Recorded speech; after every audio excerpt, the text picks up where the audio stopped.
Memphis, Tennessee, at 208 pounds, Pat Hutchinson.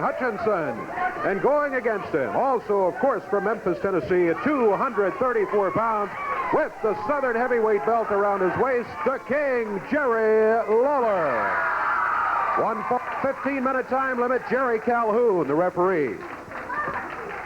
All right, Jerry Lawler, Jerry the King Lawler, the new Southern heavyweight champion, getting set to move out against Pat Hutchinson. Lawler holding a slight weight advantage here. However, that weight is not the critical factor. It's a critical factor of who's going to get whose shoulders to the mat first. Lawler circling his man, and Hutchinson all of a sudden gets on his bicycle. So he's backing away, and Lawler continues to stalk him. Hutchinson, well, he can't do that for 15 minutes, Lance. He's going to have to meet up with him. No, I'll tell you, I saw Hutchinson go with Lawler one other time, Gordon, and Hutchinson came out with that real roughneck street brawl and jumped Lawler, and I got to tell you, Lawler beat the stew out of him, so maybe Pat figures he'll do it a little different this time. Changed his strategy, and probably a wise thing to do, but Lawler hasn't forgotten, however. And the referee, Calhoun, warning Lawler about the closed fist. Understandable situation there, but it's Hutchinson now checking that nose. All right, Hutchinson shaking his head, backing away, staying on his bicycle. They lock up collar and elbow once again. This time it's Jerry the King Lawler. Side headlock on Pat Hutchinson. Keeps that, and Hutchinson trying to get some extra leverage that time. Lawler with the takedown, keeps the side headlock. So Hutchinson, couldn't see it, but Hutchinson got the extra leverage that he needed. That broke the hold. And Calhoun again warning him. Is that plain? Yeah, I think he made his point. You pull my hair, I'll punch you right in the nose. Side headlock by Hutchinson now. Lawler trying to figure his escape and a counter. And it is Hutchinson. Mounting him, and Lawler brings him up belly to back suplex. Excellent move by Jerry Lawler. Good counter. Now into a snap mare. And Lawler driving a fist into that prefrontal lobe of Mr. Pat Hutchinson. That'll alter his personality in a hurry. Gordon, I've watched Jerry a long time, and Jerry's kind of a strange wrestler in this respect. He's a very slow starter, and sometimes it takes somebody blasting him right in the mouth to get his attention and get him going. He goes, you know, he just doesn't warm up as fast as some of the wrestlers that you've seen. He doesn't seem to get going.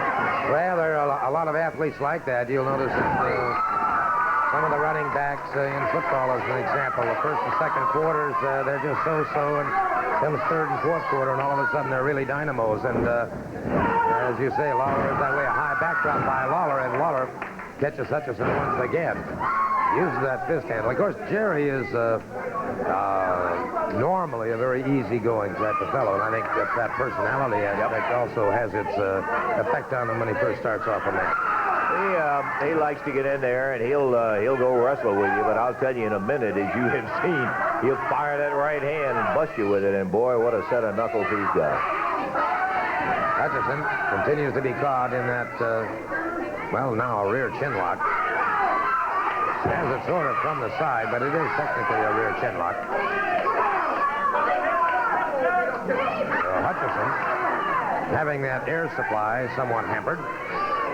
And again, Hutchinson gets that extra leverage, goes to the arm bar, but the referee breaks it up. And now Hutchinson, the flat of the foot into the rib cage, and now Hutchinson stopping at Lawler, catches him again, and Lawler could be in trouble here for the first time in the match, as Hutchinson very deftly is taking charge and unloading some heavy artillery on Jerry Lawler.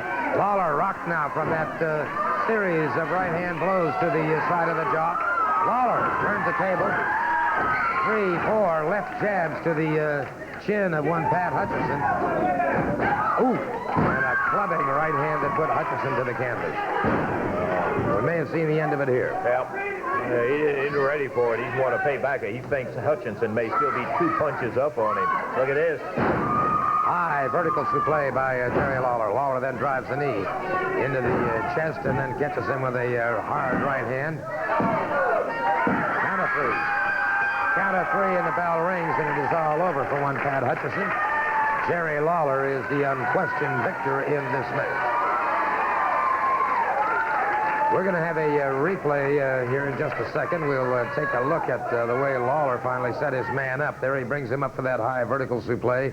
And when you jar the spine like that, and of course he came down partially on the back of his head, it was all over for him, Lance, no question. I noticed that he also added a knee and a big right hand just to be certain that there wasn't any question about that 1, 2, 3. He got the 1, 2, 3. Well, as you know, of course, each week here on Championship Wrestling, we do have our missing children's report, and I guess you got that next, Lance. Yeah, there is a child missing from the Memphis, Tennessee area. We would appreciate very much your cooperation in that. You've been so marvelous about helping authorities throughout the entire area. This is Jane D. Wilson, female white. She's 17 years of age. She was last seen July the 4th of this year, 1984.